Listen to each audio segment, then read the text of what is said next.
So you tried a lease program and it didn't work out like you thought? On this episode of Driven Too Far, we're going to talk about the steps you need to take to get yourself back on your feet.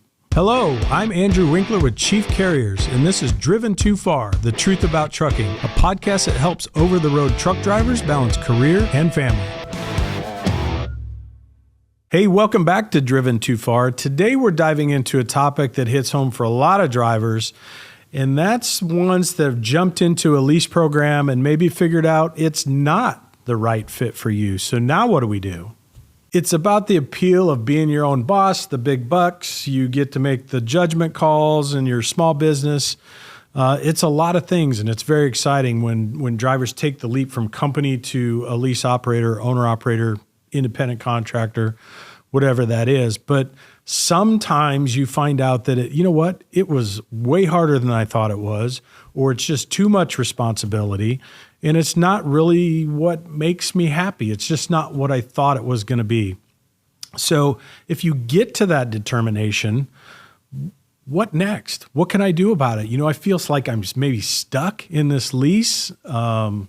So we're going to explore a couple things and maybe try to figure out how to take a step back. There might be a way for you to move back from a lease back into a company driver role. Like many of my podcast topics, again, I find some real inspiration out there. Unfortunately, sometimes I have to live through it and stuff, but I believe there's a lesson in everything, and there's a way to learn from these things and just become better at it as a company, as an individual, all those things. So I want to talk to you about a gentleman. We're going to call him Pete for this. And we're saying in the last couple of weeks, a couple things have popped up with him. And to be honest with you, it's been in my mind for a while. So Pete has been a lease guy for probably a couple years now. And he's just not a hard charger. He doesn't have a lot of drive. And while he's probably making it or break even at best, I really question how well he's doing in the program.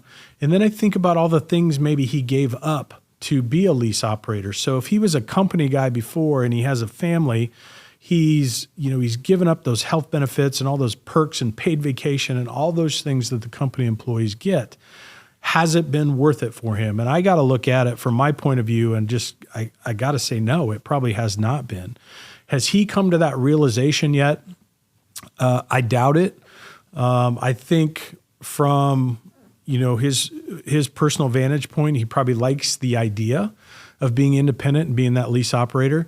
But I think if he would step back and really look at what it's gained him or what he's lost, he'd probably be able to figure out that maybe this wasn't the best move for him.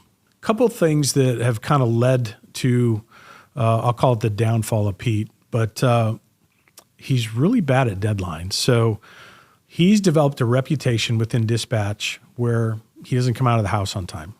And you know what? As a lease guy, he can do that, right? If he wants to stay home a day, two, a week longer, he can certainly do that. But the problem is that, the truck payments don't stop and the insurance payments don't stop, all those things. And you guys know that. But I don't think he sits back and thinks about it long enough to think about what it's costing him when he does that. For him, it's an emotional decision because I happen to know he's married, he's got a young family, things like that. So for him, it's probably about wanting to spend even more time at home because he only gets to see, his spouse and his kids every couple weeks. And then there's the times he makes really poor, call it operating or business decisions too. So we had an instance with him just in the last couple weeks here where he was picking up a load on Thursday and it was scheduled to deliver on Friday. It was about a 700 and some mile run. So by the time he got loaded on Thursday, it would have been really tough to make the original scheduled appointment. In fact, he might not have been able to make it at all based on his hours. But what he did then was he took it upon himself. He didn't follow instructions in the load. He was supposed to call the receiver as soon as he got loaded. He didn't do that. He just shows up at the terminal the next day because he decided amongst himself that, I can't make it. I'll just head to the terminal, and maybe he had some truck work or something like that he wanted to get done. Didn't communicate that with anybody, just shows up, still hadn't called the receiver. So we get the phone call from the customer going, where's your truck? Supposed to be there this morning. Oh, he never called anybody to let us know. We hadn't caught it yet. that's how you get in trouble with the customers, is that poor communication. And it all has to happen between the driver and dispatch, and it wasn't happening. So I actually pulled the operations group into a short meeting based on this, because I wanted to, again, it's a teaching moment for everybody. There's something that can be learned from that. It wasn't all his fault. The driver got loaded late, and I think the reality is he probably couldn't have made it as scheduled.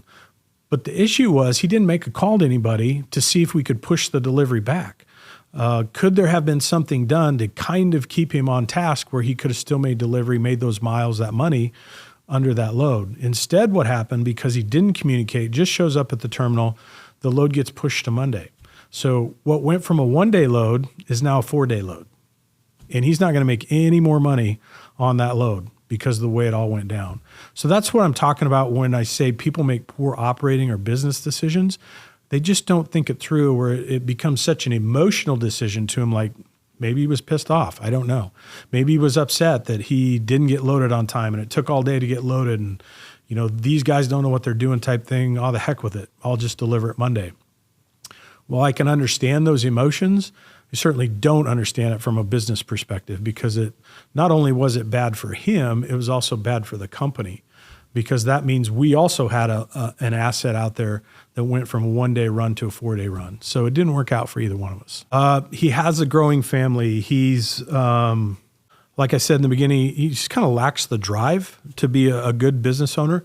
Typically what you see with the successful lease operators and successful company drivers too, is they're hungry, right? They want to get out there, get their miles, get that paycheck in the bank, then take their home time. And then when it's time to come out of the house, they come out of the house on time. They know if they lollygag and just drag their feet and don't come out of the house, it costs them money to do that. They understand that. So that's what the best do.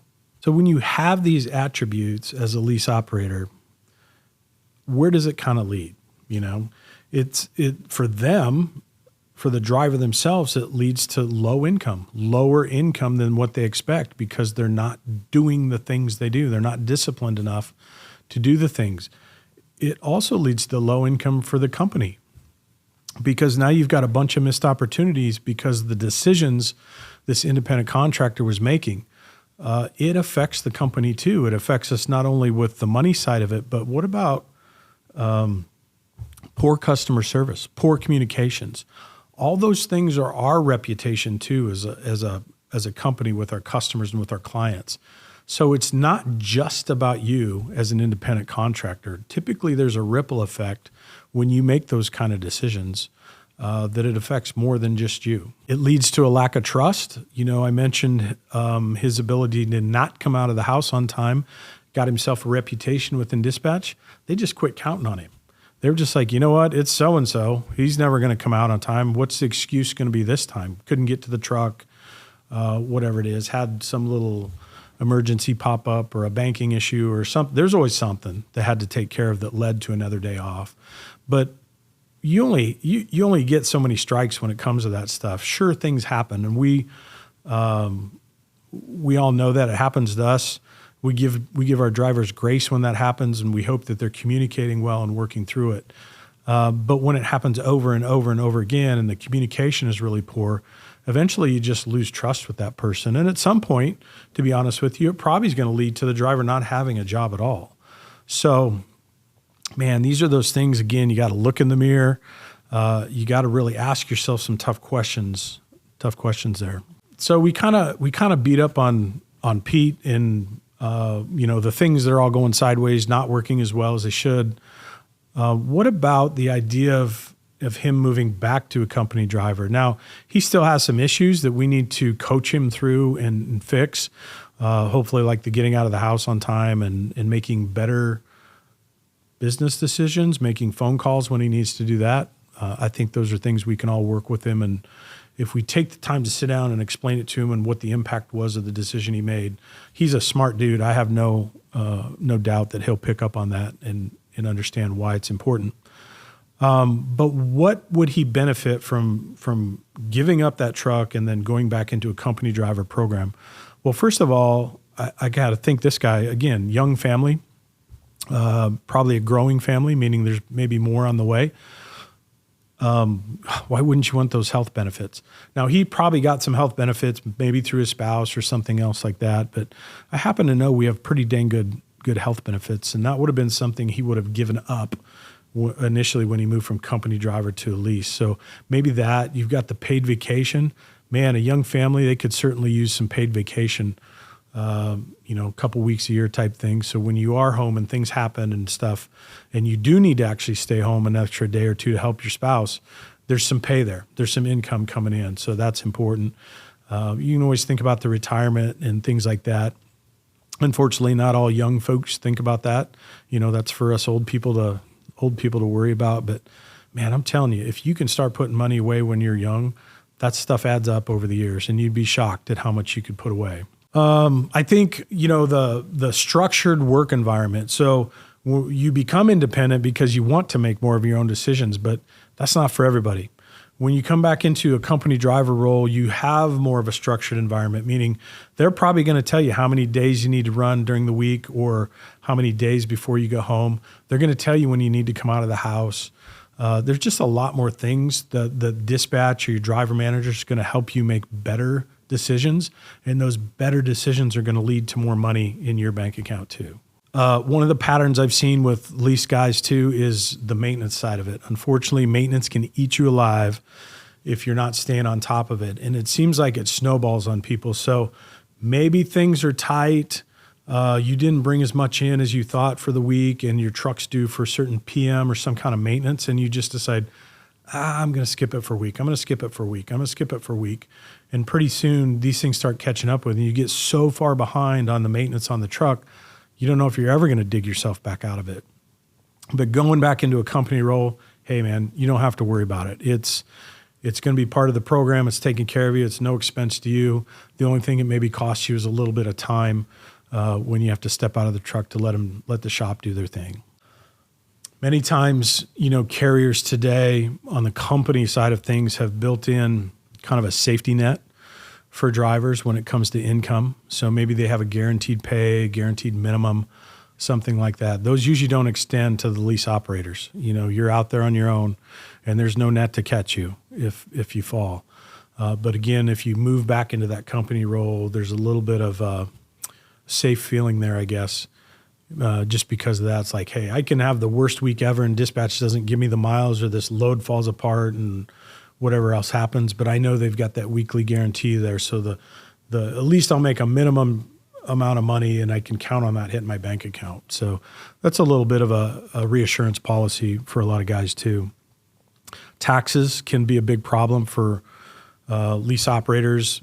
If you're not making the money in the first place and you're always you're missing your maintenance because you're not making the income you thought, well, that probably means you're not putting money away for your quarterly taxes either. And, a lot of guys, I think in the lease program, sometimes they make it that first year, then they figure out they've got this big tax burden and stuff, and they're like, man, I'm out. So taxes can be a big one as well. And then what about you yourself? Just the overall stress. Can you handle it? Owning a business, it's not for everybody. And if it's not for you, it's not for you. There's no shame in that at all. Just recognize what kind of stress it's maybe putting on you, maybe your family, your relationships. If it's hurting you that way, man, get out of it. Let's figure out a way to get you out of that and get you back in a healthy place. So how do you transition back to a company role? You feel like I'm under contract. They're always talking about these contracts and I've got to stick to it. It starts with a conversation. So find a trusted advisor within your company. It may be a driver manager. It may be an operations person.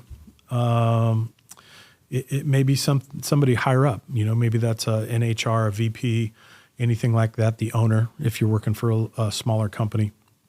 But it starts with a conversation, and you have to be real. You have to tell them where you're at. It's like, man, I'm not any better off than I was as a company guy. I've got all this stress. I feel like I'm falling behind on my maintenance. I haven't saved a dime for my taxes.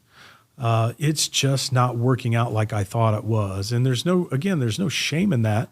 It's great that you're willing to have that critical conversation with somebody and come forward and share those things, because a lot of times, to be honest, we don't see your finances. We don't know what's going on behind the scenes as an independent contractor. All we know is we cut you a check every week to pay for your miles, and we take your truck payment and your insurance payment and your fuel out of it and stuff, and whatever's left you get.